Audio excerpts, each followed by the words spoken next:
Hey there, this is Coach Vic Schaefer of Texas Women's Basketball here at 3rd and Longhorn. Make sure you like and subscribe. Hook 'em. What's up, everybody? Welcome back to another edition of 3rd and Longhorn. I am so excited about this one. I've been wanting to get Coach Schaefer on this one for a minute, and we finally got him. And I will say, he is the first guest to bring a gift to the show. Yes, so we got a nice little, let's give it up for Coach. Yeah, man. Colton, don't drop this.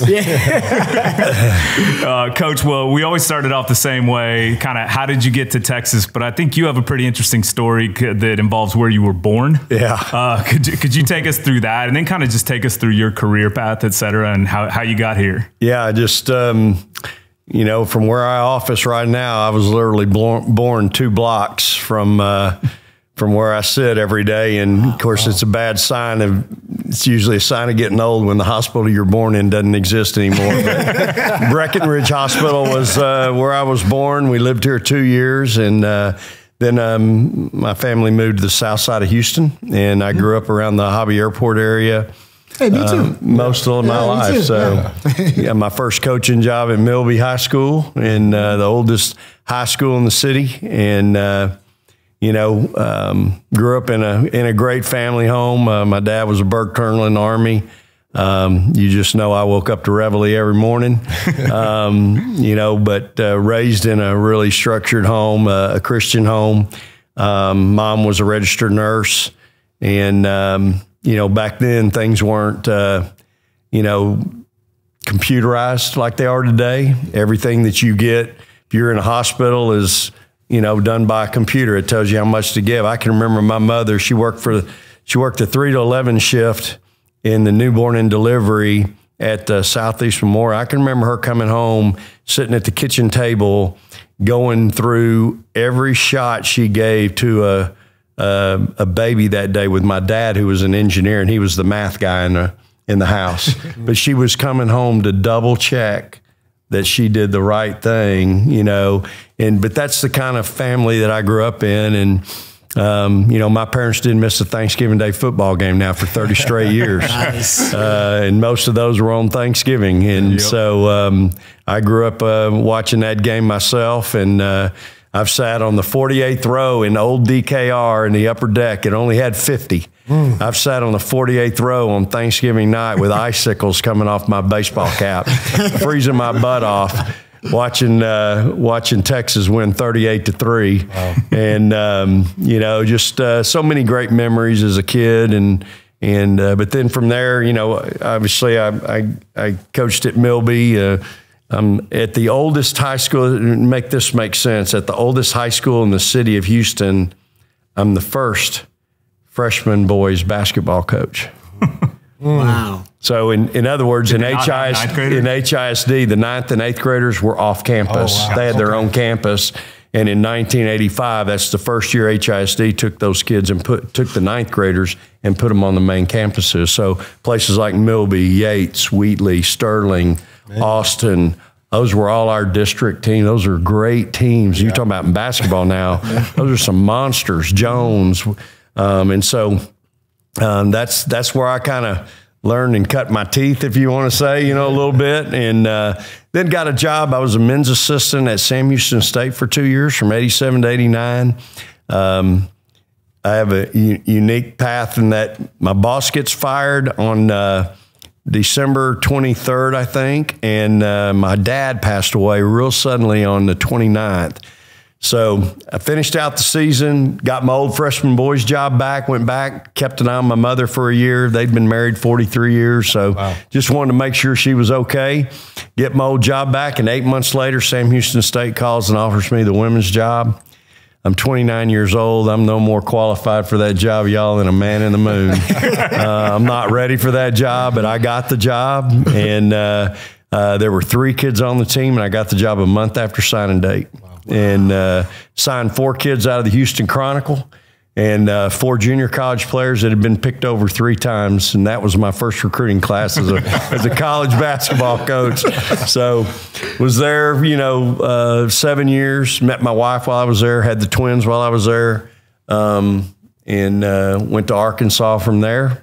And from Arkansas, went to A&M, was there 9 years. We were in the Final Four my first year at Arkansas, went to A&M, won the national championship in 2011, left there in 12, went to Mississippi State, had 8 great years there. And then Texas came calling, and I would have never left Mississippi State for any job in America except this one. Wow. And just in my industry, y'all, this is, in my opinion, the premier job. And it's a place where you can win. It's where you can win championships. And so that's what we're chasing right now. We're chasing the ultimate championship and trying to win that last game. That's 40 years in a nutshell right there. It was great. I was captivated by it. I really was. When, and I'm going to ask you, when in that timeline, when did you fall in love with the game of basketball? If I told you got your wife and all that happened, when did you fall in love with the game? Well, I mean, I probably, to be honest with y'all, as I was probably a lot better baseball player. Interesting. Gary Kubiak and I were rivals in high school. He went to the Catholic school. I went to the Lutheran school. Wow. There was only one of each back in those days. I'm way older than you. What was that? Which Catholic school was that? He was at Pius. Okay. And I was at Lutheran. And my passion, my love has always been basketball.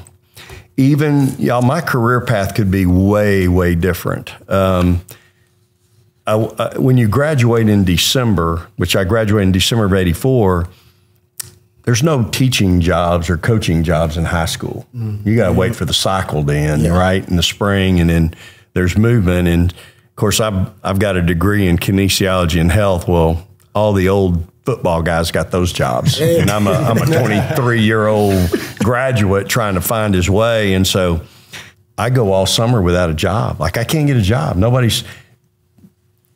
They don't need a kinesiology, a PE teacher or a health teacher in most of these places because all the other coaches got those jobs. And I go from no job offer to I get 5 in August, and I got to make a decision. And at the end of the day, I took the least paying job, but it was the job where I could coach basketball and be involved with the varsity a little bit with Coach Honey at Milby. I worked for a legend. He's a great man, a heck of a coach. He's in the Texas High School Hall of Fame. And it was real close to my house there where I grew up, so I was real familiar with the neighborhood. But one of the jobs that I was offered was the premier 3A powerhouse football job in the country in Waller, Texas. Back in those days, Waller was the power. They had a pretty good running back that went to the other school that ended up going to the league and playing for a long time. And I got offered, I'd call the defense on Thursday nights, and I'd coach the secondary on the varsity for football. That was and that's a great job. That is a good job. Now, I was also a pretty good football player in high school. I was an all-state defensive back and wide receiver. So I actually took a football recruiting visit, believe it or not. But that's a good job, y'all. But if I would have taken that job, my career path would have been, I'm pretty sure, way different. And here's why I didn't take it. They wouldn't let me coach basketball as my second sport. I was going to have to coach baseball, which I love baseball, but I just love, and my passion's always been basketball. And so I ended up taking the job at Milby, and, obviously it worked out, but could have been way, way different. Man, you've been the answer is, coach too. I loved basketball from a really early age. Yeah. Like, when I was in junior high, y'all, we didn't have an indoor gym at my elementary and junior high. We played on the blacktop, out on the hard top. It was hot. Hot don't cover it. And I mean, but that's where we played the game. And in the summer, y'all, I was outside. Like, that's where I lived. I say this all the time. The reason I don't get COVID or I don't have any effects of it is because I've drank so much water out of the water hose. And a lot of times you'd run over there and grab that when you were thirsty, and that water had been sitting in there 3 days. And you'd take that first big hard swig, and it'd be hot, and there's no telling what amoeba had been growing in there. But hey, I got that in my body, and there's nothing out there that's going to make me sick. I was outside and I played. Y'all, my driveway had no backboard. All I had was a rim nailed up on the facing of the roof that came down to the garage door, and that's where I played. And I played from daylight to dark 30. And you know, that was the times. Yes, you know, that was the times that I grew up in, and man, I wouldn't trade them for anything. You know, so I've loved the game for a pretty long time, as long as I can remember. Coach, I'm always intrigued with. First of all, I love what you're doing. I love the energy you have. I love the connection you have with the girls, with the basketball team. All coaches have something in common. You know, regardless of if it's coaching basketball, men's or women, or rowing or swimming or football, whatever it is, they have something in common. And what if there's a young coach, it doesn't matter what sport they're trying to coach, what's some good qualities or components they should have that you've learned over your years? I'm always intrigued with listening to coaches, because coaches, that's a different job. You know, it's one thing to play, don't get me wrong. Playing is playing, but coaching is coaching. And what are some tips or some keys that'll help somebody to be a better coach? Yeah. You know, I'm really blessed. Back in my day, we could go scouting. You could do in-person scout an opponent one time. And early in my career, man, I found myself watching some of the great coaches in our industry, you know, because we played them in game guarantee games. So, you know, and so while I'm watching them, I'm taking notes. And then I would tell any young person, like, you got to immerse yourself in whatever you're doing. Like, it's got to be at some point kind of all you think for a while. You know, it's got to be, if it's really your passion. And I say this all the time: if you're in it for the check, number one, you can't work for me. If you're looking at what time it is so you can get out and go to happy hour, I love that. Probably can't work for me either. You know, my coaches are so good. I got the best staff in the country. You know, we don't have clocks on the wall. We just do the job until the job's done. My young coaches, you know, I always value their opinion. Most of my young coaches, though, played for me. And so I know they know what I want and how I want it done. Yeah. I've always had 3 or 4 former players on my staff. And so, but for a young coach, I just think you got to understand that there's no clock. You got to immerse yourself. You got to do, you know, we've all heard you got 2 ears and 1 mouth. You need to listen. It's kind of like getting around grandma and grandpa.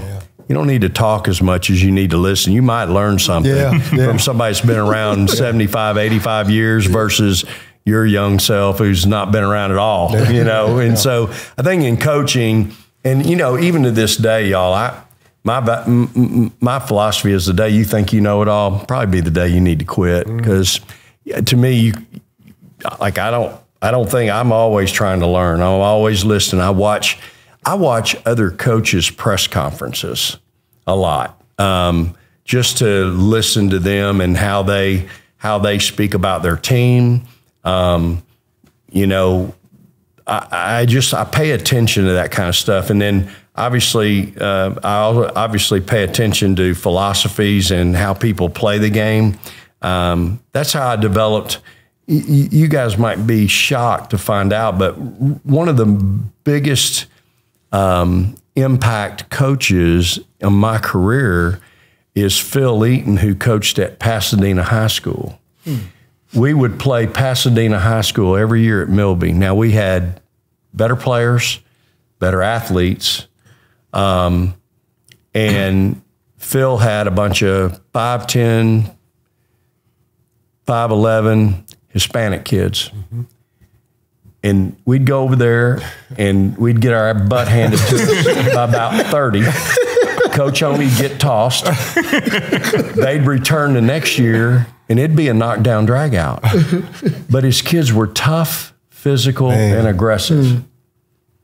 And that really impressed me And so as I grew, and Phil's now an administrator and humble, I believe, but I asked Phil early in my career when I got that job at Sam Houston State and I was kind of floundering and trying to figure out, I'm like, Phil, your kids, you didn't have better players. You didn't have better basketball players. You didn't have the athletes, but your kids always played so hard. They were tough. If Sark was sitting here, if any coach sitting here and you describe their team as a tough, physical, aggressive team, you'd like that as a coach. I would like that. But that don't say anything about your skill set. Doesn't say anything about how far your quarterback can throw it or how fast your running back goes or how fast your pitcher throws on the mound. Doesn't say anything about that. But if your team's described as that, and so I've always taken great pride in that. That's kind of how my teams have been described over the years is, man, Vic, your teams play really hard. Man, you know what? I can go to bed at night.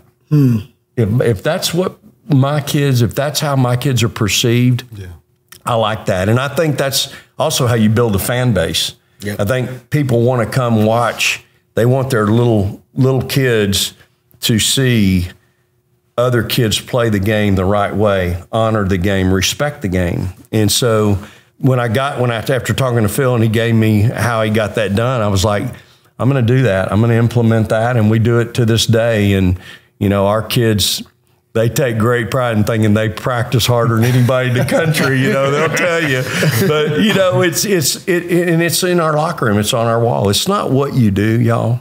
It's not what you do. It's how you do it that separates you from the rest of the country. I promise you, they're doing the same sled drill down at Tennessee, Georgia, Florida, that they do here at Texas. They're doing the same blocking drills, the same whatever. Just like for me, they're doing the same shell drill. It's not what you're doing. What are you coaching in that drill? What's the accountability? You know, again, you're either coaching it or allowing it. That's it. It's either a 1 or a 0, y'all. It either is or it isn't. There's no real middle ground. And so for me, and if I was going to tell another coach, hey, first of all, it's a way different job today than it was when I got in. It's way different than 5 years ago, right? It is. But the thing is, and again, Sark and I have talked about this, you better figure it out. Because there's a thing called the dinosaur a while back that couldn't figure it out, and what happened to them? They're extinct. So as he told me, Vic, me and you better figure it out or we're going to be extinct. And so I think that's what we do, whether it's dealing with young people or the landscape today in college athletics. You got to figure it out. But for a young coach, man, you got to develop your philosophy, and the only way you're going to do that is you got to, you know, expand you got to get things from here and from here and from here and from here. And that's how you develop it. To do that, you got to really put yourself out there. And if you're trying to get the happy hour at 5 o'clock, you ain't going to get there. Oh, man, Coach, that's great stuff. I got to ask you now, because you talked about listening to other coaches' press conferences. You've brought up Sark a couple of times, too, and talking about how you get inspiration from other coaches. And you've coached other sports. So, and I've actually heard LeBron talk about this with Eric Spoelstra, that Spoelstra looked at Chip Kelly once in his offense to try to figure out how to maximize spacing on the floor, and heard Dan Hurley talk about watching the 49ers because he loves the way they run different plays but the same presentation each time. Have you learned something, a lesson from another sport that you've coached, or from another coach from another sport that you apply to basketball in your coaching? Yeah, so I always say this. If I was a football coach, I'd be a defensive coordinator. I'd man up on the perimeter, and I'd rush one more than you can block. Hey, I love it. That's called Maurice. That's what I'd tell those guys on the outside, say, hang on. You got to hang on for 3 seconds. Then I'd look at them big guys, and I'd say, you got 3 seconds to get there and get in the backfield, because that's all we can hang on for. That was the day that I grew up in. You know, that was some of the better defenses in the country. That's how they did it. And of course, I know it's changed. You got linebackers now that can go sideline to sideline and can cover, whereas back in the day, those guys were basically your faster linemen that were big brutes and could fill a hole and a gap. But at the end of the day, That'd probably be how I'd try to do it, you know? Because if you watch us play, we play that way. We pick up at the city limit. We'll show your butt to the sign when we're done with you. You know, we're going to play man-to-man.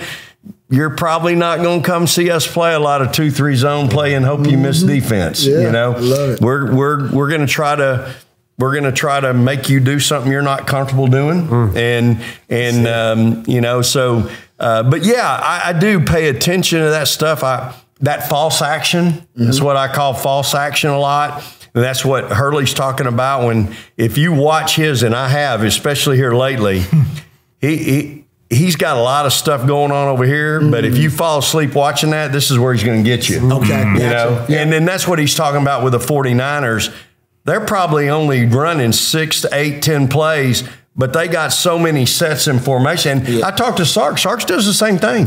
He's all about what it looks like here versus what it looks like when it's over. You know, and so he's trying to. We're all trying to get the defense in a vulnerable position. At the end of the day, if we want to score, I got to get their worst defenders in the right place. Matchups. It's all about matchups. At the end of the day, there might be 11 guys out there, but you got some one-on-one battles that got to get won for the team to win. And the same thing's true in basketball. I've only got 5 to worry about, but it's like when Blair played for me, Schaefer Jr. I told her, go stand in the corner, and you got to make a shot. If you can stand in the corner, make a shot, and you can learn to guard somebody, and you don't turn the ball over, we got a lot of minutes. But if you can't do that, if you cannot not turn the ball over, if you can't guard anybody, and you can't make a shot, I can't play you. I mean, I had that conversation with her, and that's my daughter. That's a hard, but I've had that with other players too. Well, by God, she learned how to be a great help defender, took over 90 charges in her career. Wow. She ends up being on the all-defensive team in the Southeastern Conference. Are you kidding me? Yeah, that's legit. And she can make a shot. So I can stick her in the corner. If they come off of her, we're going to throw her the ball, and she's going to make a 3. So they can't come off of her. Well, now you're playing 4-on-4 on a much bigger area. You know what I mean? And so another great example, Victoria Vivians is an all-SEC 2 guard for me at State for her first 3 years, 2 guard. I move her to the 4 her senior year. She's first-team All-American at the 4. There's not a 4 player in America, y'all, that can guard her. She's got the body of a 4 player. She's a big 6 foot, 6'1" guard, but now she's playing the 4. So everybody else's 4s are trying to match up with her, and they can't do it. And about halfway through the year, she looks at me and she goes, "Hey, Coach, kind of wish you'd have figured this out a little earlier." I go, "What are you talking about, Victoria?" She said, "Man, I'd much rather lay on them 4 players down here in the post that ain't moving very much than chase all them guards around on the perimeter." For sure. She was worried about the defensive part, which I get, you know, with Victoria. But, you know, that's the thing. It's all about matchups. And I was so worried, y'all, going into that year about who was going to be my 4 because I'd had a kid get hurt. And I'm like, man, who's going to play the 4? And I gave it a chance, and before I knew it, it was like, holy cow. And it was the second best offense in the country that year, and it finished second by 0.5 points. You know, but it was just such a tough matchup, and defensively, it didn't hurt us a lick. And I was really worried we were going to get hurt defensively, but it didn't hurt us a lick. And so, again, I do pay attention to that to answer your question. And I think we're all trying to figure out matchups at the end of the day. When you're trying to score, you're trying to put the best people in the best position to be successful. Well, Coach, talk a little bit about that, because I think it kind of like relays nicely into what happened this year, right? Like, you go in with one of the best guards we've ever seen play on this campus, Rory Harmon, that, you know, is for us, it's like a TJ Ford comp where nobody can press you, nobody can do anything because she'll just get right by you, right? And then you have this unbelievable freshman coming in, Madison Booker, and she ends up moving up to the point guard. And I think it kind of is very similar in matchups, et cetera. But talk about that. I mean, you talk about getting thrown for a loop, to have the success you did, losing the player you did and still figuring out a way to win. Talk a little bit about that situation and how that came about. Yeah, it's, if you don't witness it firsthand every day like I did, it'd be hard to believe, to be honest with you. But you got to give those kids all the credit, man. Those kids refuse to be thrown in a corner. They refuse to be, limited. They just said, okay, coach, we got this issue. All right, now we got to figure out another way to win. And I've likened it to Apollo 13. When Apollo 13 had the short circuit and they're up there trying to get to the moon, and not only are they not going to get to the moon, but now you got to figure out how to get them home and save their life, right? So once it happened, I can remember telling my staff, hey guys, I know everybody in the world thinks we're done, we're toast, but I don't think we are. I think Booker can play the point. I'd seen enough over in AAU in high school. Of course, you have to understand, y'all, most of the time when you have a backup or even move somebody over, it's usually your two guard that you move to the point. Madison Booker was our small forward. She was our three player. Oh. And so I told him, I said, we're not going to let this, we're not going to be pigeonholed here. We're going to keep working, keep fighting. I think we got enough firepower. We got to develop a couple kids. We got to get something out of so-and-so and so-and-so, but I think we got enough.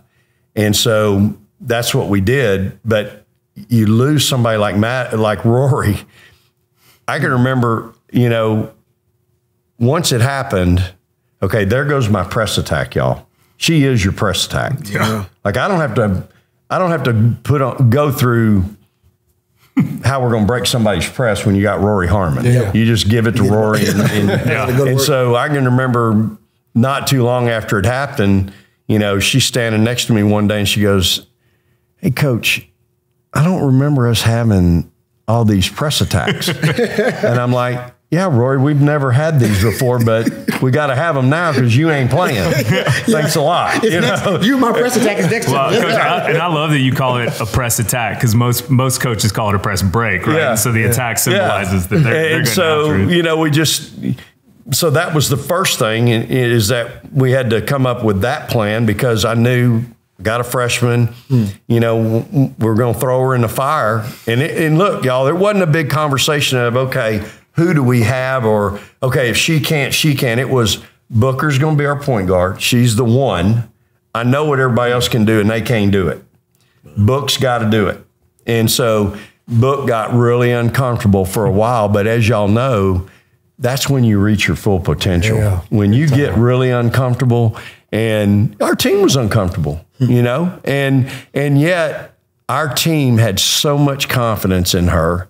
And, there's no class, there's no master's degree, there's no clinic that you go to that teaches you, hey, you're gonna lose your best player, who's also your point guard, 12 games into the season, but here's what you can do, and you're gonna be fine. They ain't no class, y'all. And so you've got to navigate that and figure it out. And that was the challenge. We had to rewire the capsule, and I had to find a way to get them home. And then that was my job, and that was my challenge from day one. We were going to get this done. It's like open heart surgery. It was a quintuple bypass. Yeah. We were going to have to rewire every artery and every vein, but I thought we could do it. And so you put Madison in there, and man, she goes from just goes to a first team All-American. I mean, you can't make it up. I mean, it just, what that kid did, the season she had, then you get a Shea Holly, who's been a role player her whole life. Now she's a starter. And, oh, by the way, she's now gone from being your third option defensively at guard to being your number one option. Mm-hmm. Like, she is my number one. She's got to guard everybody's best guard. And does it. She did it. Yeah. It ends up being on the Big 12 all defensive team. Wow. Very similar to what Blair did in her career, but Shea got really thrown into that role. And again, Shay Holly, just all she's done is helped us win since I've been here. I mean, the kid is a winner. She's got her degree from the, Macomb School of Business in 3 years. Now she's getting her master's in there. I don't know if she's ever made a B in her life, maybe one. And she's a winner. And big part of, and big reason, her and Booker, Shaylee Gonzalez, those 3 guards were really big for us last year and had to play a lot of minutes, And but we had some size, and that always helps. You win with guard play, guys. In my deal, you got to have guard play. You can have all the size in the world, but if you don't have any guards, you're not going to win. But you win with guards, but you win championships with guards and size. And we were really lucky to have both. And we'll have a little bit this year too. That's good. Hey, Coach, I love coachisms. These little kernels of truth I was just about little grains of wisdom that you get from coaches, and they kind of wrapped up in a fable or an anecdote or a story or a tale of some kind.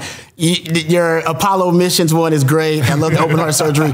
Where are you getting these coachisms? Because I think in an alternate universe, man, you could have been like a televangelist or something. It's good stuff. It's great, Coach. Where are you getting? Was your father, Vic, kind of, I don't know, wisdom and told a lot of stories about stuff like that? Did he drop a lot of knowledge on you that way? Where'd you get that from? I don't, the comparison thing, how you relate, I think. My dad, again, was a bird colonel in the Army, so it was 1 or 0.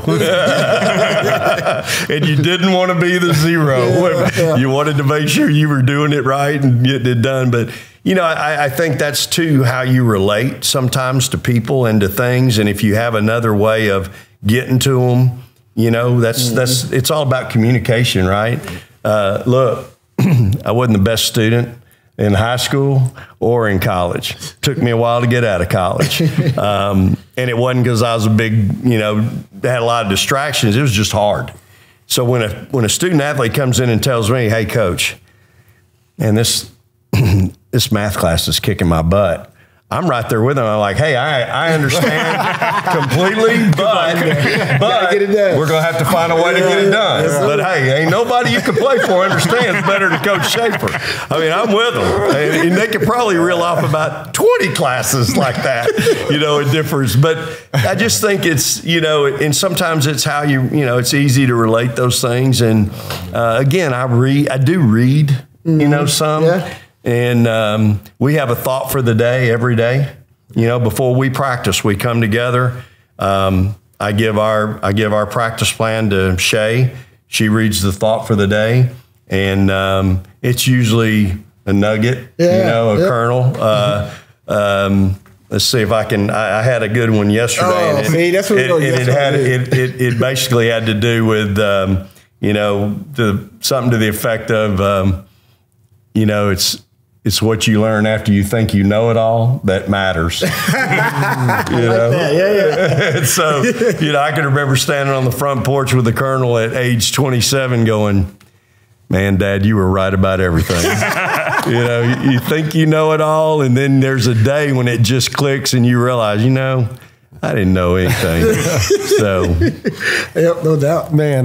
Coach, I can listen to you all day. I'm trying to not picture you as a football coach for some reason. I tell more and more, don't you? I tell you, he's got the whistle. Yeah, I know. He even brought the whistle. I love that. The whistle. That's a ball coach. Hey, you can tell like Coach Tolly or somebody. Yeah, exactly. That's how we need to end the episode. Coach, blow the whistle to end it. Blow it dead, Coach. But Coach, I know we play football, so that's very manly, I should say, and you coaching girls. Can you coach girls hard? Like we've been around plenty of coaches, and we've been around some coaches that coach kind of hard and coaches that coach really, really hard. Mm-hmm. Can you coach girls really hard? I think you can coach anyone, a man or a woman, a guy or a girl. I think you can coach them as long as they know that you care about them and you love them. Gotcha. How you walk on one football field and the words you're hearing out of coaches' mouths versus you can go to another football field and you might not hear those words. Don't mean that either place is better than the other or right. Same thing with gyms. You walk in my gym, you're not going to hear certain words. But you could go to the same gym in another university, women's gym, and you might hear some words. It's just not how we do it. But are we not demanding? Absolutely we are. We don't apologize for being demanding. I mean, there's a way that we do things. There is an expectation. Look, you and I both know this ain't the place to be soft. Texas is not a place where that is going to work. Yeah, I love that. And so I think, again, my kids take great pride because they think they are the toughest team in America because they put the work in. And so if, you know, some people might say it's old school. I think it's right school. You know, I think it's, you know, you don't apologize for being demanding. I think there's a way to do things, just like I think there's a way to do things when they're off the floor. You know, and so I just think that everything we do with the urgency that we do it, with the expectation that we do it in, I think that all has a level of intensity.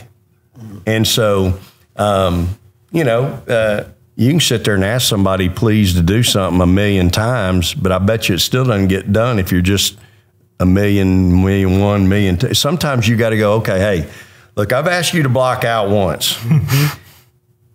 I've told you again, we're going to do it, and you still hadn't it twice. Now, the third time, we're going to go up and back down the steps. If there's a level of accountability with anything we do, y'all, there's usually a little more sense of urgency that we do it with, a little more focus, a little more concentration. It's like getting called in. I mean, we've all, you know, if you get called into the boss, that's usually that, okay, this is really important. I need to be doing this better, you know. And that's coaching, right? We got to be doing this better, y'all. And this is how we're going to do it better. And so I think I do think you can, you know, your level of expectation, the way you want things done, as long as you're not demeaning, I think I think anybody, you can do it however you want to do it. I don't think you need a bunch of bad words in there to make a point. Does a bad word slip out every now and then? Probably. You know, there's certain ones that aren't, though. You know, right. But I'm not going to sit here and tell you that, you know, in my gym, a bad word don't come out every now and then. That wouldn't be true. But it's not something that we practice. It's usually, and again, I think, you know, I have guest coaches all the time. I'll let them sit on the bench every now and then. My car dealer, Niall Maxwell, he loves sitting on the bench with me. But I've also had guest coaches before, and I'll come back out of halftime. I go, well, what happened to so-and-so? They go, Coach, he said he'll see you after the game.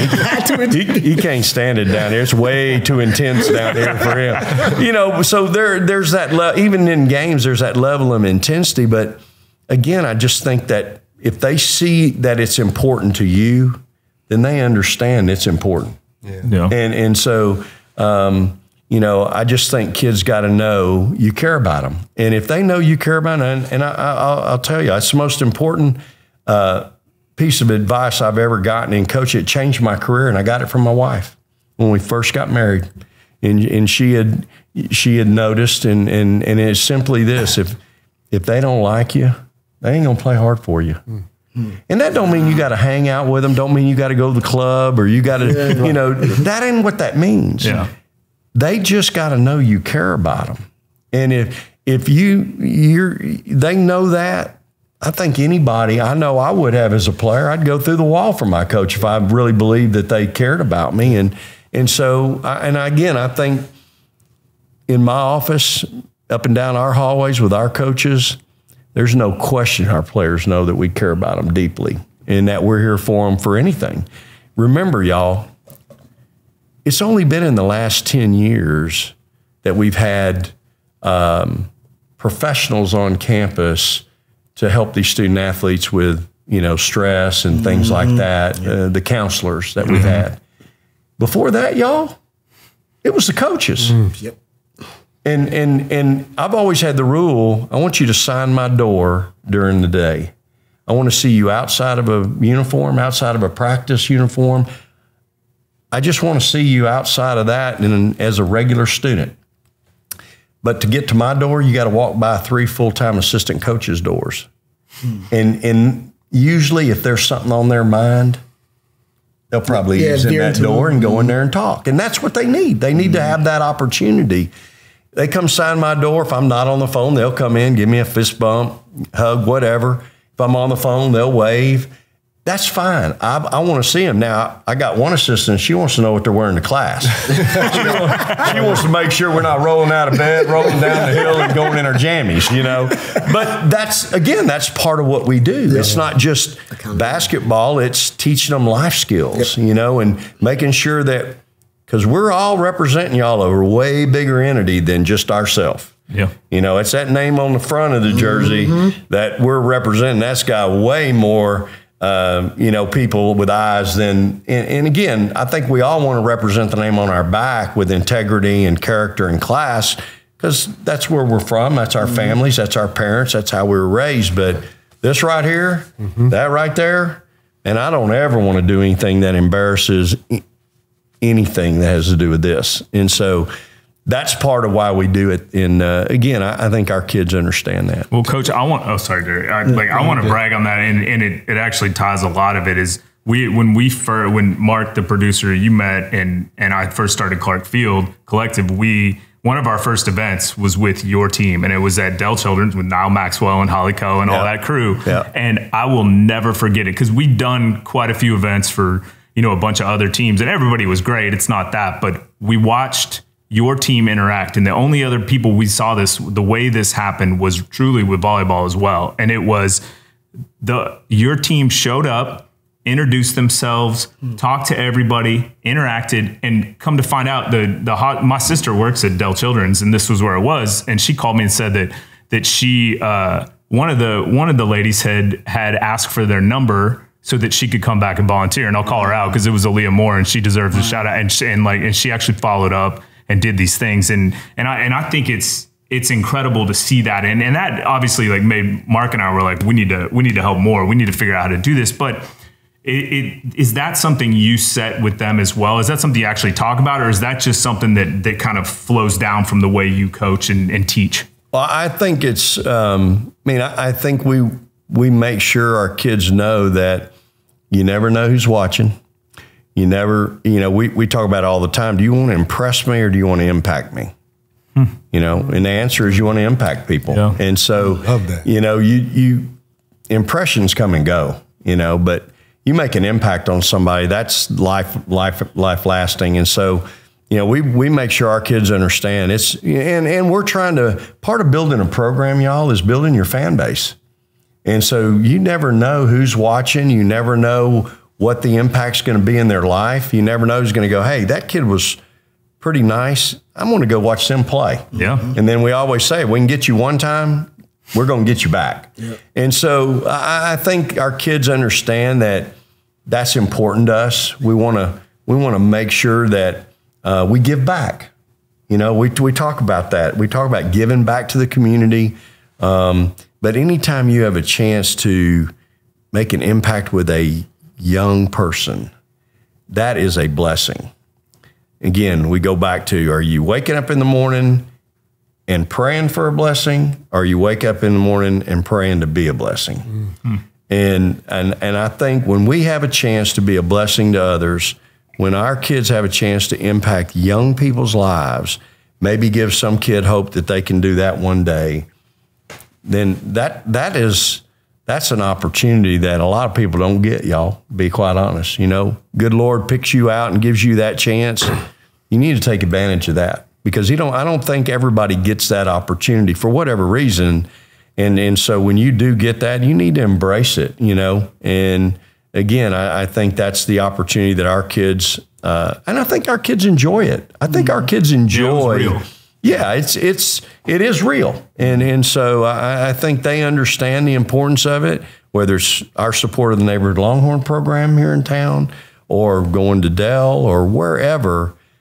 you come to our game, y'all, we ain't running in the locker room when the game's over.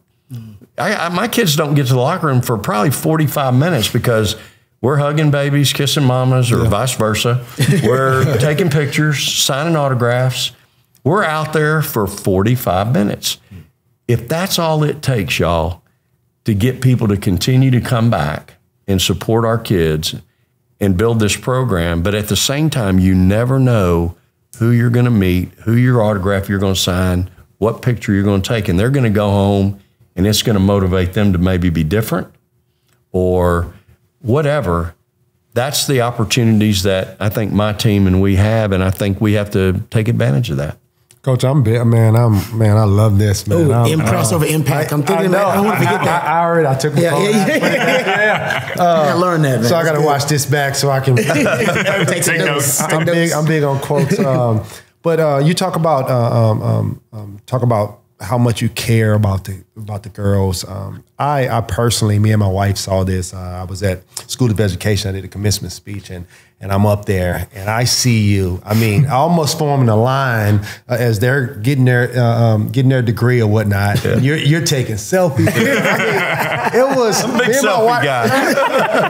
It was really cool. Like, I'm giving you kudos. That was awesome because it was really like just not set up. I mean, they probably wasn't supposed to do that at that time, but still, it was like Coach was really proud of her, and I can see that, Coach. That was awesome. Well, really it's awesome. A proud moment, and it's hard. Golly, college is hard, and I know it's hard here in Texas. Yeah. And to have those kids be able to walk across that stage, and again, you live through all their successes and their struggles, and